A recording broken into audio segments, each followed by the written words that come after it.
The New York Knicks are finishing up what's been an extremely disappointing season.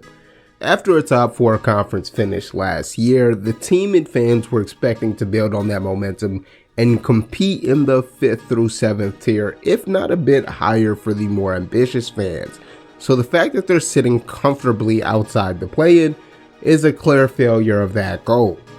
Like most teams, injury played a factor, but some of the team's free agency and trade gambles didn't pay off, combined with the statistical regression we've seen from Julius Randle, and it's no surprise how we got here. There are lessons to be learned from failure, and my biggest takeaway from this year is that the team is built around the wrong player. The 2019 draft cast a huge shadow. Zion and Morant specifically as the two guys grabbing everyone's attention. I don't think RJ is on those guys' level, but I believe he's a budding all-star in his own right. The knock on him right now is still the efficiency. Jump shooting isn't a strength. Even when he was hitting 40% last season, he's often not being treated like a shooter by opposing defense, which leads to high-quality looks from distance, but it limits how much spacing he really provides for his team. And we saw that in a small sample of playoff games, and through this season, the three-point shooting has regressed. But he's still at an acceptable level, and I'm really a believer in RJ's intangibles and the seriousness in his approach to the game, so I like his odds on continuing to grow there. Shooting isn't all three-point jumpers. The mid-range will be super important for a player that bigs still want to drop against in the pick and roll. RJ Barrett's athleticism makes him a terrifying downhill threat. The kind of player that defenses will likely always want to pack the paint against, so if he could become a better mid-range shooter on the low volume of them that he takes, he adds a new level to his scoring while also creating new playmaking windows if he manages to force defenders to step up higher on ball screens. Coming into the league, we knew that shooting would be a swing skill for Barrett. He has made incremental improvements in those departments, but his youth makes me optimistic that those trends continue to the point that he's competing for an all-star spot potentially next season or later. That's also because RJ Barrett has some untapped playmaking chops. You just know that he studies some hardened film from his chemistry with Mitchell Robinson on the lobs and dump-offs around the rim. And while he could be more consistent with this read, he's shown the awareness to kick out to shooters when he attracts help defense. He's often the most suitable guy to start a drive and kick.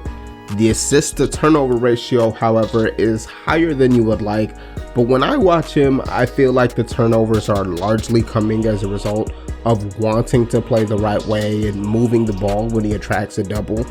This is where the team context comes back into picture. Since Randle, Barrett, and Kemba Walker were all having down shooting seasons, the Knicks' spacing can get dicey at times. Defenses don't always respect the Knicks in the half-court setting, which makes them more vulnerable to zone coverage or smart doubles, and it's harder to complete passes when teams position help defenders sagging off of Julius Randle, Obi Toppin, or Taj Gibson. It's so easy to see that RJ would look better with better teammates. Even just having Derrick Rose back as another guy that can penetrate and collapse defenses would have helped tremendously, but instead, fans and analysts can be quick to give up on a younger player if he hasn't made that leap by season 3. Barrett's shown enough to warrant more of an investment from the front office.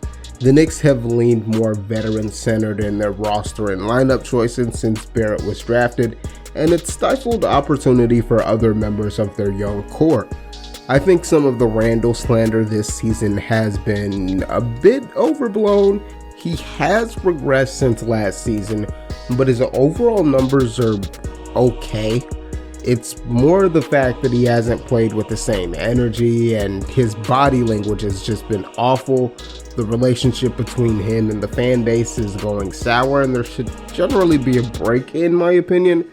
There's also a big sample of the Knicks just being better with RJ this season. Randle is a slight negative when playing without RJ, while RJ is a slight positive without Randle. The team is also a tick better defensively under the Barrett-only units, with the offense being fairly even.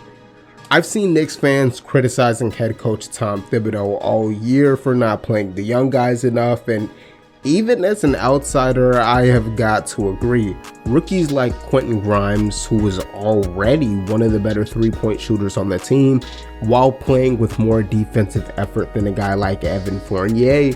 And there's Miles McBride, who's still rough around the edges offensively, but similarly, he plays with a lot of grit on defense. In fact, McBride and RJ, both on the court this season, the Knicks have a ridiculous plus 25 differential in 250 plus possessions. They both should have earned more of a role by now. Injuries absolutely played a part in derailing the Knicks season. I don't believe they're as bad as we have seen so far through this year, but I also don't think they were as good as they were last season. The path to getting better has flashed itself in the youth of this team, and it can be built around Mr. RJ Barrett. But those are just my opinions. Let me know if you learned something new or if you like what I do. Leave a comment giving me your thoughts on if RJ will be a future All-Star or if I'm overrating him and he's just like a Wiggins 2.0. Make sure to like the video because it reminds the YouTube algorithm that this channel exists, which can help me share these videos to other NBA fans. Thank you for watching and enjoy the rest of your day.